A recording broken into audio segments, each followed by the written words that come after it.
کامیابی اور ناکامی، ترقی اور تنزلی، پستی اور بلندی کا تعلق دولت سے نہیں ہے۔ غور فرمائیے، اس دنیا میں سب سے کامل اور اکمل کون رہا؟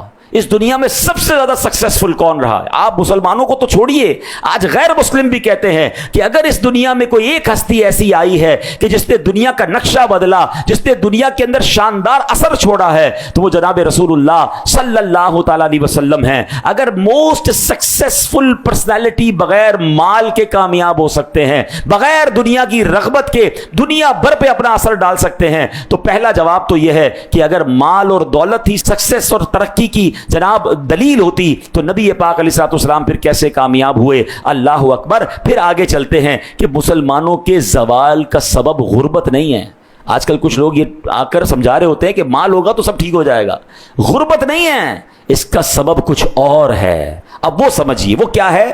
حرص، مال و دولت کی محبت، لالچ جو ہے نا، اصل یہ تنزلی کا سبب ہے۔ کیونکہ جب حرص ہوتی ہے، جب لالچ ہوتی ہے، تو بھائی بھائی کے گریبان پکڑ رہا ہے۔ لالچ کی وجہ سے لوگ وراثت میں خیانت کرتے ہیں، چھوٹے یتیم بچے کا حق دبا لیتے ہیں۔ آج ہزاروں ایسے گھر ہوں گے جہاں بہنوں کو وراثت کا حق نہیں دیا گیا۔ ریزن کیا ہے؟ دنیا کی محبت، لالچ، آخرت کا کوئی خوف نہیں۔ حالانکہ اللہ قرآن میں فرما رہا ہے کہ کوئی یتیم کا مال کھائے گا وہ اس کے لیے آگ بن جائے گا، مگر دل میں لالچ ایسی ہے کہ آگ بنتا ہو تو بن جائے۔ آج کوئی حق دینے کے لیے تیار نہیں۔ لالچ کی وجہ سے لڑائی جھگڑے ہوتے ہیں، لالچ ہی کی، حرص ہی کی وجہ سے لوگ سودی کاروبار کر رہے ہیں۔ سود بربادی لا رہا ہے، مگر دل میں کیا ہے کہ یار پیسوں پہ پیسے بن رہے ہیں نا، ملٹی پلائی ہو رہا ہے۔ یہ لالچ ہے، یہ مال کی محبت ہے جس نے بربادی لائی ہوئی ہے۔ آگے چلے، رشوت کا لین دین کیوں ہوتا ہے؟ کیونکہ دل میں لالچ ہے، دنیا کی محبت ہے۔ حرص کی وجہ سے لوگ ناپ تول میں ڈنڈی مارتے ہیں، سودا پورا نہیں دے رہے، مسلمان کو دھوکہ مل رہا ہے۔ پیچھے ریزن اگر آپ ڈھونڈیں گے، اس کا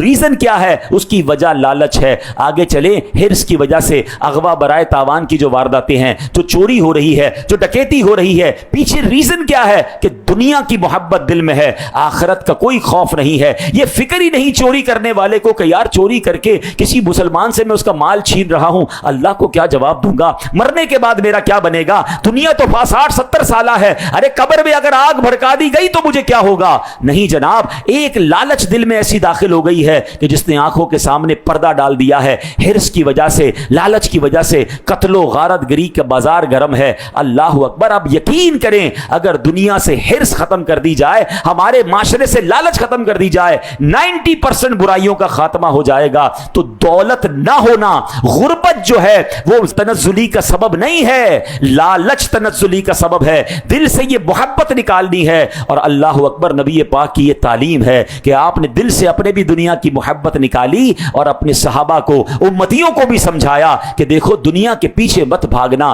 دنیا اور میرا آپ کا تعلق پتہ ہے کیسا ہے؟ جیسے کشتی پانی کے اوپر چلتی ہے۔ آپ دیکھیں، اگر کشتی پانی کے اوپر چلے تو کنارے لگ جاتی ہے، مگر کشتی پانی کے اندر چلی جائے پھر کیا ہوگا؟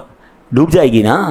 دنیا میں ایسے گزارنا ہے، پانی کے اوپر چلتے چلتے قبر تک پہنچنا ہے، اس میں غرق نہیں ہو جانا کہ ایسے پانی کے اندر گئے کہ نہ اللہ کے حقوق کا خیال ہے، نہ لوگوں کے حقوق کا خیال ہے۔ بس جناب مال چاہیے، بس جناب بزنس بڑھنا چاہیے، بس جناب پیسے آنے چاہیے، چاہے وہ فراڈ کے ذریعے آئیں، چاہے وہ اسکیم کے ذریعے آئیں، چاہے وہ رشوت کے ذریعے آئیں، چاہے معاذ اللہ کسی پر ظلم کرنا پڑے، کسی کا حق دبانا پڑے۔ نہیں میرے پیارے اسلامی بھائیوں، ہمیں قرآن اور حدیث یہ نہیں سکھاتا۔ ہمیں بار بار یہ بتایا جا رہا ہے کہ دنیا تمہاری منزل نہیں ہے، تمہاری منزل آخرت ہے۔ تم دنیا میں مسافر کی حیثیت سے آئے ہو، ارے چند سال رہنا ہے، اگر تکلیف کے بھی ہیں تو راضی رہنا، کیونکہ آخرت کے انعام تمہارا انتظار کر رہے ہیں۔ اور نبی پاک نے پریکٹیکل یہ زندگی گزار کر بتائی کہ دیکھو میں امت کا والی بھی ہوں، میں اس امت کا لیڈر بھی ہوں، اور دنیا بھر کے معاملات کو ہینڈل بھی کر رہا ہوں، مگر زہد و تقویٰ کیسا ہے کہ دنیا کی طرف رغبت نہیں ہے۔ نبی پاک نے تو ایک بار یہ بھی ارشاد فرمایا کہ اگر میں چاہوں تو یہ پہاڑ سونے اور چاندی کے بن کر میرے ساتھ چلنا شروع ہو جائیں۔